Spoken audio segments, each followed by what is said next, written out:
les bois, dans la forêt, qu'est-ce qu'on vient pour vous chanter? Se poser, profiter, ma coupée du bois ou allumer un feu, on est bien les plus heureux. Padam, padam, pam, padam, padam, pam.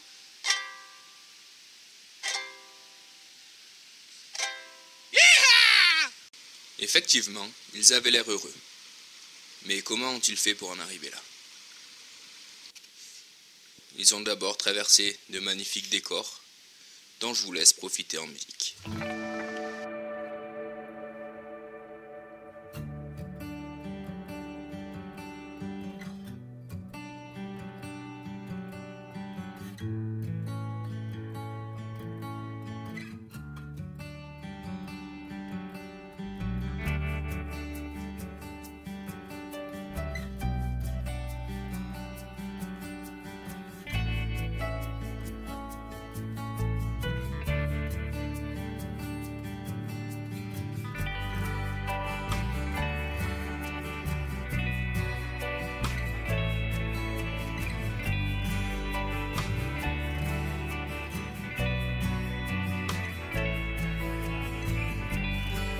Après avoir bien marché, il était temps de faire une halte et de laisser place à la traditionnelle introduction. Salut, voilà reparti pour un petit bivouac. Donc pour une fois, je suis pas chez moi, pas dans mes bois. C'est assez rare pour être souligné, c'est même la première fois que je viens chez quelqu'un pour bivouaquer. Donc là, je suis chez Mont Jessie, que je suis venu rejoindre dans le Dauphiné. Donc encore un grand moment de partage en perspective, comme tous les bivouacs qu'on fait ensemble. Donc merci à Jess de m'accueillir. Et dans un coin qui est vraiment beau, donc avec pas mal de mousse sur les rochers, de l'eau qui coule au milieu, et on a pas mal de feuillus d'un côté et des conifères de l'autre, donc c'est assez rigolo.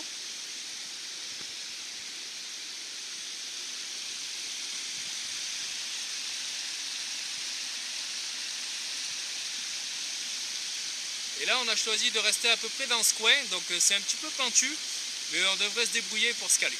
Salut à tous! Bienvenue sur une nouvelle vidéo, non. Non, très content d'être là avec Jules, donc je l'accueille chez moi, c'est la première fois. C'est un moment qui est vraiment magique à mes yeux. Alors j'ai rien prévu, c'est vraiment le but d'être tous les deux et de kiffer la vibes.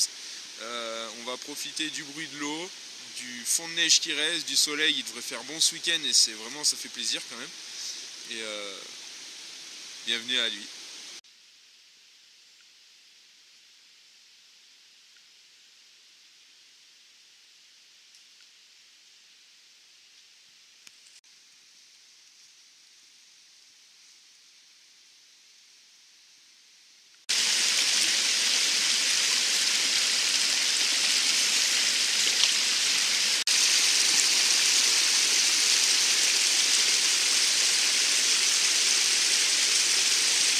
Wow, on vient juste de finir de manger, donc on a un petit peu grignoté pour le midi.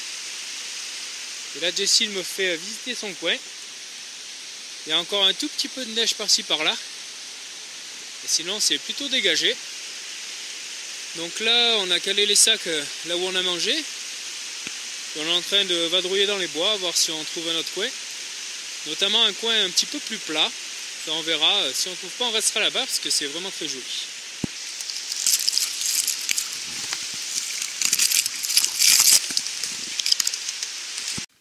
En faisant le tour un petit peu du coin, on est tombé sur un beau bouleau mort. Donc on va venir récolter son écorce. Donc c'est toujours mieux de le récolter sur un bouleau qui est mort, puisque ça abîme pas trop son écorce. Quand on le fait sur du vivant, il faut faire que la première petite couche, la première petite pellicule, pour pas abîmer l'arbre. Donc là il y en a beaucoup. Donc je vais en prendre tout ce que je peux dans les poches. Ça nous servira sûrement pour lancer le feu ce soir.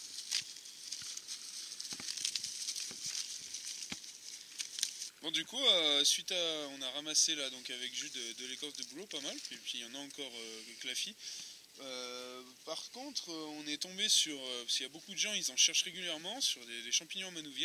En fait, c'est sûrement notre boulot, enfin nos bouleaux ont été tués donc à cause du champignon qui s'est greffé dessus. Et donc on en a trouvé tout plein, et il y en a un spécialement recouvert.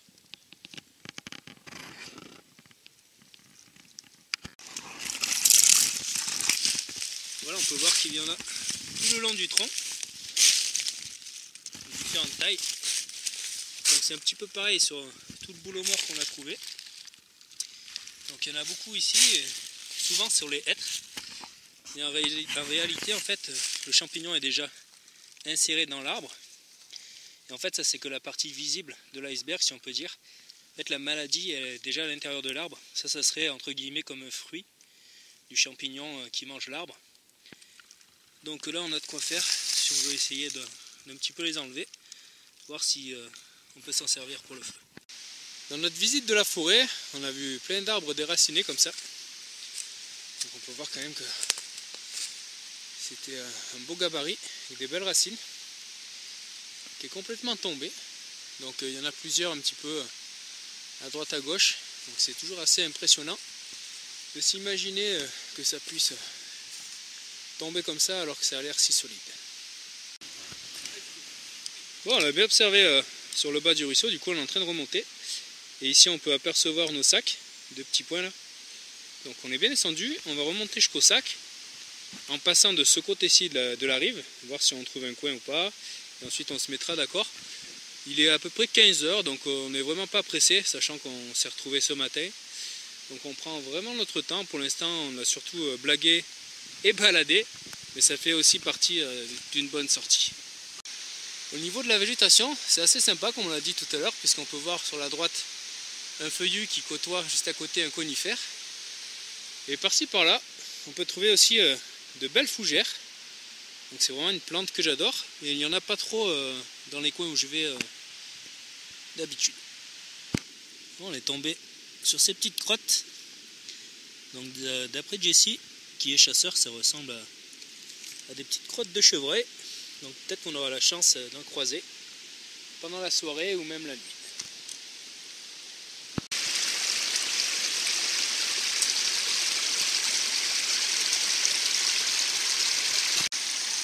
Et si on bivouaquait? Donc pour ce bivouac, en fait, on n'a pas du tout de thème comme on l'a vu avec Jessie. Par contre, on s'était dit que comme on aimait tous les deux aller ici, on allait prendre que des ici. Du coup, on a le Isula 2, le Isula 1, le SI6, le Runglass et le SI5.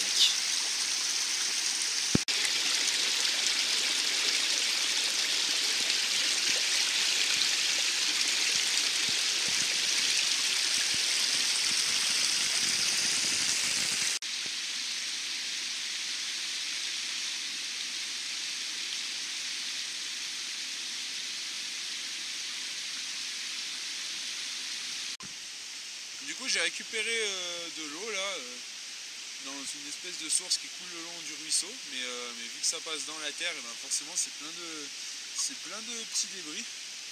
Je sais pas si on va pouvoir voir à la caméra dans la gourde.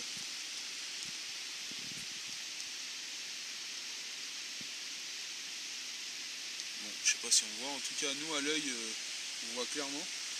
Là on voit les dépôts au fond. Donc en fait on va simplement essayer de filtrer l'eau avec le foulard.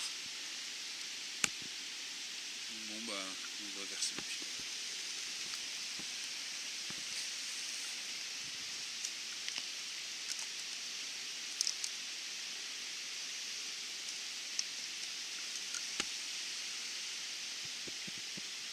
Il faut que le début il passe, après ça ira plus vite.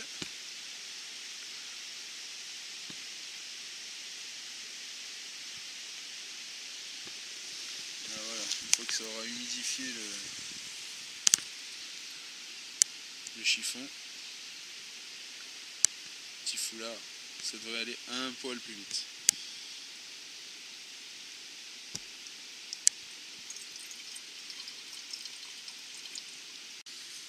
Voilà, du coup évidemment ça ne marchera pas autant qu'un vrai filtre, et il est toujours conseillé de faire bouillir l'eau ou d'y mettre des petits comprimés de micropure, ce que moi je fais jamais, puisque quand même les ruisseaux qu'on a ici sont assez propres, en tout cas par chez moi. Du coup j'ai plus tendance à la faire seulement bouillir. En tout cas c'est une très bonne astuce, et on peut voir encore une fois l'utilité d'avoir un bandana. Donc ça sert vraiment à une multitude de choses, ça coûte rien. Donc c'est vraiment très intéressant d'en avoir. Et Jessie vient de me parler d'une petite astuce pour remplir sa gourde. Du coup bah, l'astuce elle consiste en fait quand on a le courant, l'eau, disons que l'eau parte de mon point, donc de ma droite vers ma gauche, la gourde pour la remplir, il ne faut jamais la mettre dans le sens du courant, il faut toujours la mettre à l'envers. Donc l'eau ruisselle comme ça les gros débris passent. Donc des gros débris qu'on ne voit pas forcément à l'œil, par contre le reste rentre dans la gourde et l'eau avec. Donc ça limite pas mal en fait tout ce qui est contagieux, quoi, les petits bouts d'écorce, les petits bouts de bois, des choses comme ça. Alors bien sûr, ça c'est une astuce qui va pas être valable quand l'eau coule dans une sorte de toute mini cascade, puisqu'évidemment si on la met à l'envers dedans ça marchera pas, mais plus dans les eaux où on va venir pouvoir mettre la gourde entièrement à l'intérieur. Donc moi j'ai plutôt tendance à la mettre dans les sortes de mini cascades comme on disait, histoire qu'il y ait un petit peu moins de débris, en tout cas pas de choses qui pourraient stagner sur le sol et remonter. Donc on a moins tendance à les attraper. Mais en tout cas c'est une très bonne astuce pour les courants ou les petits cours d'eau où on peut mettre entièrement la gourde à l'inverse donc du courant.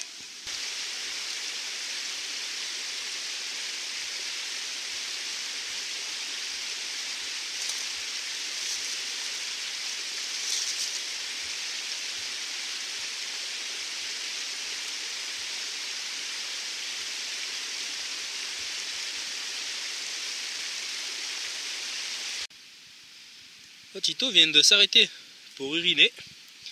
En fait, c'est pas par hasard qu'il s'est arrêté là, parce qu'il y a à côté ce qui semble être une crotte de renard. Du coup, comme c'est tous les deux des canidés, il est venu un petit peu marquer son territoire. Après, je suis pas du tout un expert là-dedans. Et a priori, ça serait un petit peu la raison de son arrêt pipi.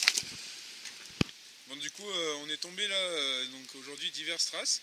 Et là, on peut voir, c'est des traces de sangliers. En fait, quand ils sont à la recherche de graines ou de certaines racines, avec leurs truffes et leurs pattes et les défenses, quoi, ils creusent la terre. Enfin, là encore, c'est gentil, mais il y a des fois, c'est des pans entiers de terre qui s'arrivent à retourner. Il faut savoir quand même que même un cochon domestique, donc le cochon que vous imaginez tout rose, la truffe est capable de lever des plaques de goudron en fait. Ça a une force complètement phénoménale, on n'arrive pas à s'en rendre compte, mais voilà. Ça n'a aucun problème à broyer un tibia de vache, donc pour l'avoir vu, c'est assez sympathique. Bon, on est toujours en vadrouille dans les bois, on n'a toujours pas choisi de coin, et on s'amuse un petit peu à faire du land art. Ah, c'est plutôt original. Bon, ça fait quelques heures maintenant que je partage ce moment avec Jesse. Et il a à peu près entaillé 1 milliard de bouts de bois. Il s'est amusé dans tous les bouts qu'il a trouvés avec tous les couteaux. Et du coup, en fait, on a fait le tour un petit peu de plein de coins.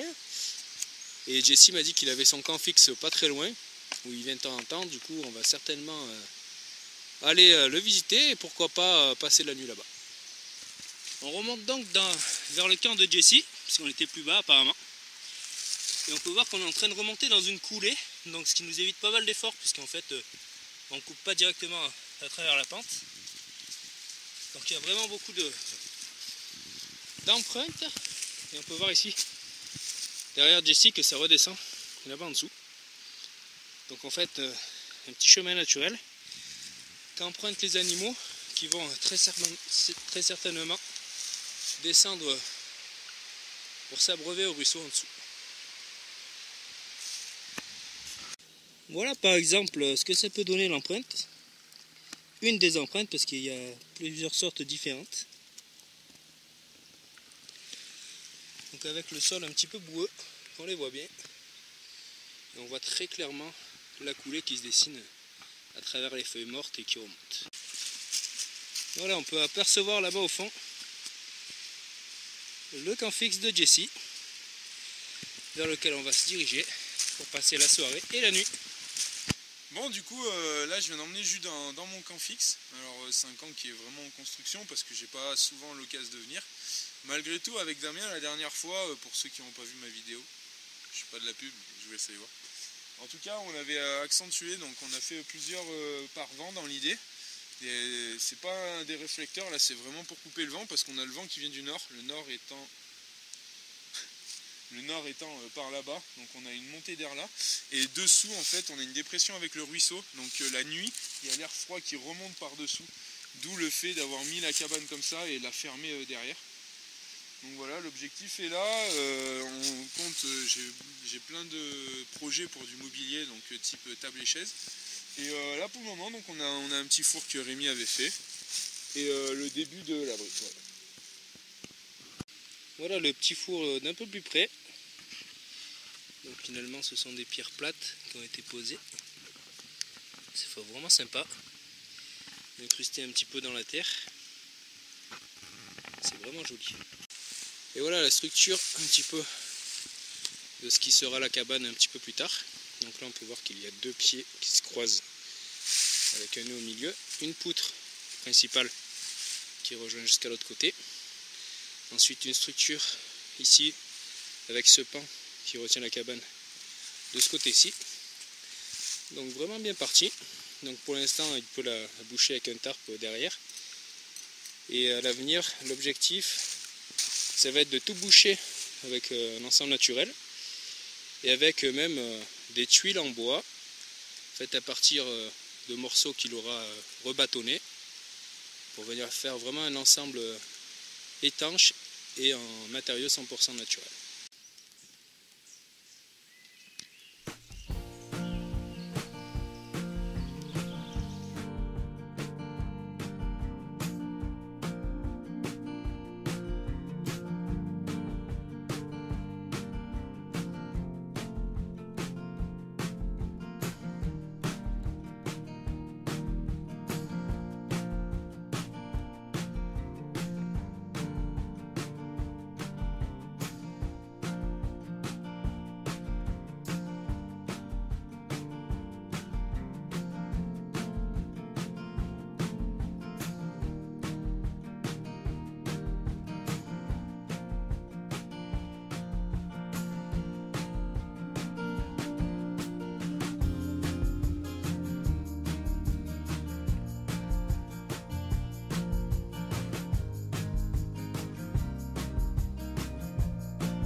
C'est ultra sec. Voilà. C'est vraiment de la paille. Du coup, on va récupérer pour aider encore avec l'écorce de bouleau à allumer le feu. Bien que déjà avec l'écorce de bouleau, on ne devrait pas avoir trop de problèmes.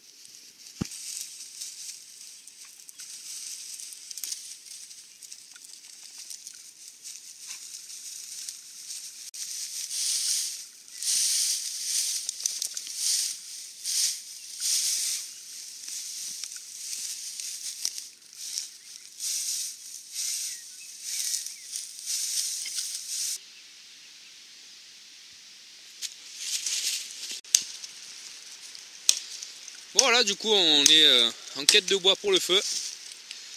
Donc on va ramener un peu du bois qu'on va trouver à droite à gauche tous les deux. Donc au niveau grosse section, on va pas chercher plus gros que ça, sachant qu'on a pris que les couteaux. Donc là on a quand même le long glace qui est une belle bête. Mais c'est toujours plus fatigant de faire ça avec le gros couteau qu'à la hache ou avec la scie. Du coup on va rester un maximum sur ce genre de section, je pense. On va plutôt ramasser au maximum les petits branchages qu'on peut trouver à droite à gauche. Même si, une nouvelle fois, comme je le dis tout le temps, Jessie est particulièrement efficace dans cet exercice.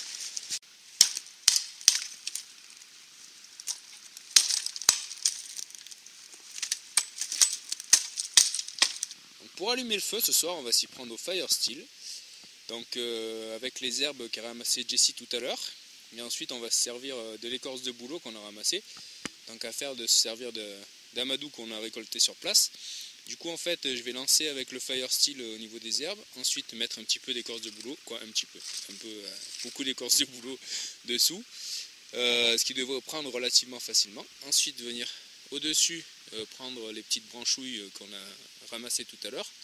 Donc on a vu séparer une nouvelle fois des petites branches, des branches un peu plus grosses, et il nous reste un petit peu de bois plus conséquent là-bas, et ici dans ce qu'avait déjà ramassé Jessie.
Bon, comme prévu, le feu est parti sans difficulté.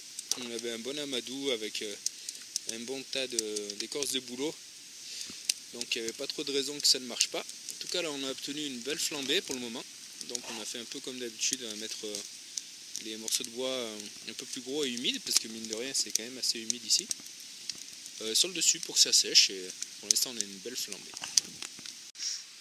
Bon, du coup, suite à mon bivouac avec Simon, en fait, je me suis amusé à faire j'avais fait du coton carbo que j'ai enroulé, en fait. J'ai pris mon temps, j'ai fait des petits rouleaux machin pour mon coton carbo, puis j'ai mis au feu.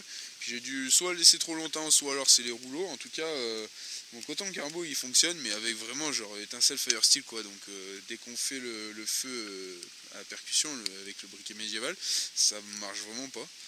Donc là, bah, je suis parti pour en refaire. Donc ce coup-ci, j'ai mis juste à plat dedans en fait. J'ai pas plié. Voilà, et on va laisser. Je vais essayer de laisser un peu moins de temps dedans.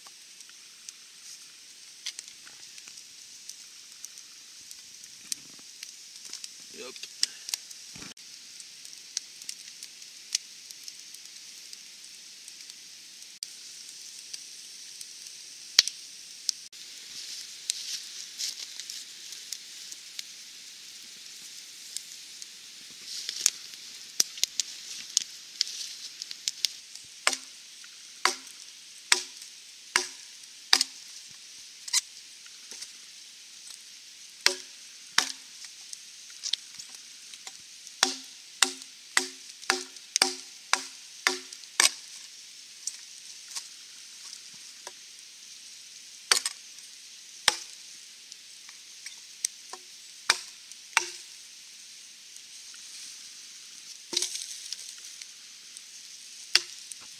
Bon, il est bientôt 11 h et évidemment on n'a toujours pas mangé. Et du coup on se fait chauffer un petit peu d'eau pour se faire un thé. Jessie va partir au ruisseau pour mettre un petit peu d'eau pour faire quelques patates. Pendant que je m'occupe de mettre le tarp ici. Donc en fait on va mettre le tarp sur la structure de Jessie puisque l'abri n'est pas terminé. En fait on n'a pas vraiment besoin d'abri, on pensait dormir la belle étoile puisqu'il y a un beau temps de prévu. Mais Jessie dit qu'il y a beaucoup d'air frais qui remonte du ruisseau en bas. Du coup, tout simplement, on va venir bien tendre le tarp, au cas où il y a beaucoup d'air qui remonte. Et on devrait dormir tous les deux dessous l'abri, donc ça devrait être pas mal. Le tarp est bien tendu, c'est assez marrant parce qu'on dirait que la structure en bois de Jessie était vraiment faite pour au niveau de la largeur. Et au niveau de la longueur, c'est un petit peu plus long. Du coup, j'ai fait un rabat là-bas. Donc dans cette idée là c'est un abri qui est vraiment très ouvert, donc on est vraiment si on est mal placé en plein vent, et en tout cas ça protégera du vent qui viendrait du ruisseau qui est là-bas en dessous,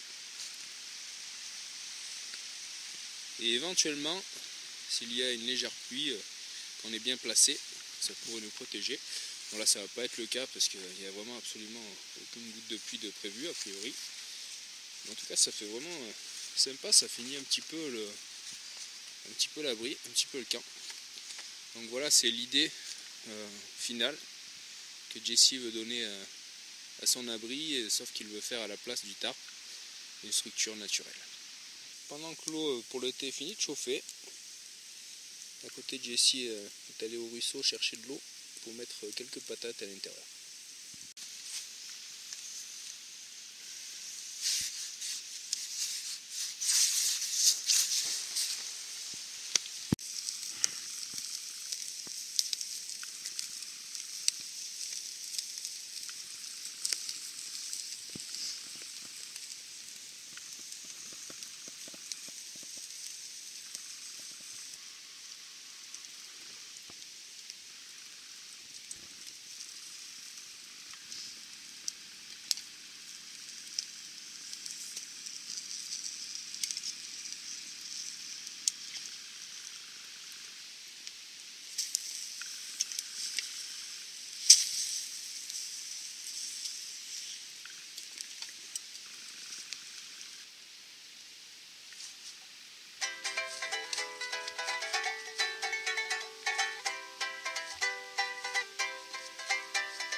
Je suis parti pour visiter les merveilles du Dauphiné. Que c'est sur Diaz que je suis tombé. Il m'attendait avec un grand sourire, prêt à se taper les barres de rire et me faire visiter sa forêt qui regarde grandir notre amitié. Dans les bois, dans la forêt, qu'est-ce qu'on est bien pour bushcrafter, se poser et profiter dans nos hamacs, couper du bois ou allumer un feu. On est bien les plus heureux. Dans cet endroit, on est bien placé pour observer le ciel étoilé. On voit le printemps pointer le bout de son nez. Qu'est-ce qu'on est bien bushcrafté dans les bois, dans la forêt. Qu'est-ce qu'on est bien pour bushcrafter. Dans les bois, dans la forêt, qu'est-ce qu'on est bien pour bushcrafter, se poser et profiter dans nos hamacs, couper du bois ou allumer un feu. On est bien les plus heureux. Padam, padam, pam, padam, padam, pam.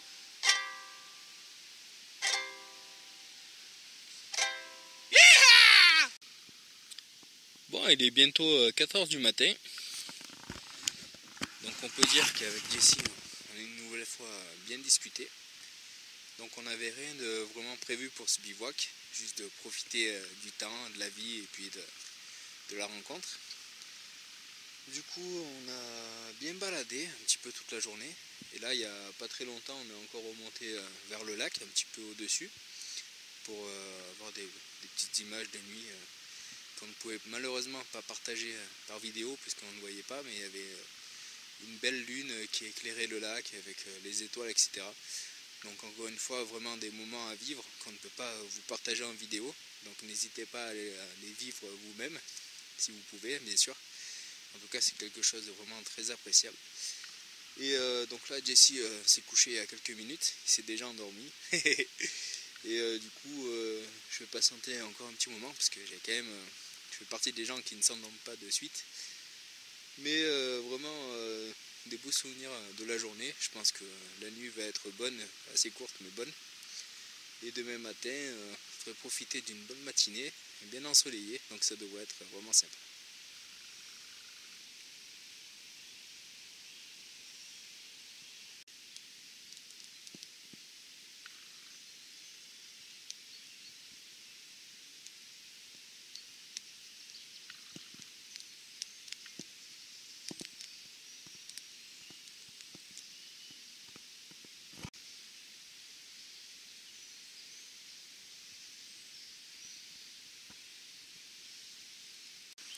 Bah, salut à tous, une super nuit cette nuit, ça faisait longtemps que j'avais pas dormi comme ça, vraiment top, j'ai pas eu froid, j'ai suivi les conseils de Jus pour les chaussettes que j'ai enlevées, et donc pas froid aux pieds.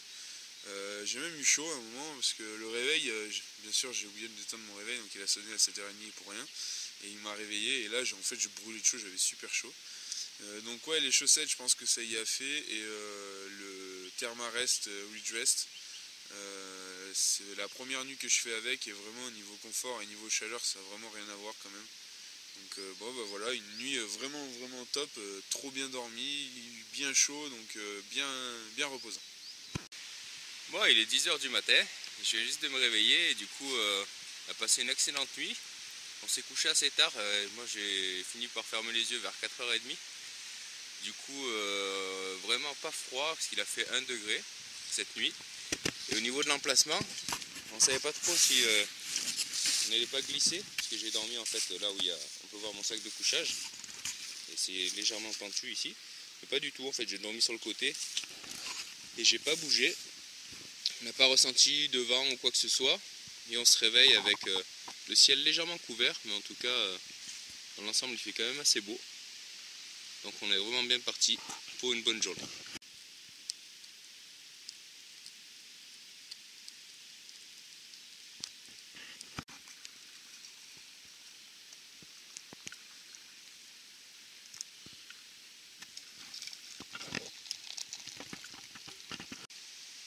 Voilà ce que ça donne de jour au niveau de la Penty. Donc c'est, comme je vous le disais hier, assez marrant que la bâche fasse vraiment pile poil la bonne taille.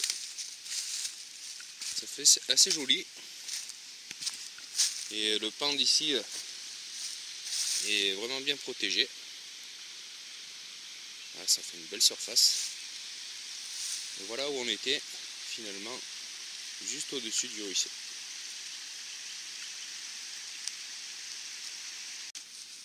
Voilà, il est midi, qui sonne la fin du bivouac. On a rangé le camp et on va s'en aller. Ah voilà, super bivouac avec Jus, je suis vraiment content qu'il ait pu venir, je te fais un gros bisou. Ça fait vraiment plaisir de l'avoir reçu, parce que maintenant Jus c'est vraiment devenu un ami, donc c'était un plaisir de partager ce bivouac avec lui chez moi, dans mon camp. Il a enfin pu rencontrer ma femme, petite anecdote, mais c'est au moins il l'a vu. Donc ouais, bah, j'espère que vous avez pris autant de plaisir que nous à regarder ce moment que nous on a partagé. Avec un peu de neige, le soleil, les bonnes températures, une bonne bouffe. Un super bivouac quoi. Merci à toi. Voilà, la fin d'un beau bivouac. Encore un excellent moment de passer avec Jessie, que je remercie de m'avoir convié sur ces terres et de m'avoir fait partager un petit peu sa vie. Le coin est vraiment superbe avec le cours d'eau qui passe au milieu, pas mal de mousse. Moi j'aime bien ce genre de décor, c'est vraiment beau. Très content d'être venu bivouaquer sur le camp fixe de Jessie, qui est voué à grandir un petit peu plus à chaque bivouac apparemment. Sauf qu'avec moi on a plus parlé que fait des choses. Mais en tout cas c'était vraiment très appréciable, une bonne balade de nuit, une très bonne nuit passée sous son abri. Vraiment très confortable, pas de soucis particuliers, un bon moment de partage. Donc j'espère que cette vidéo vous a plu. Merci à Jessie, à vous et à bientôt.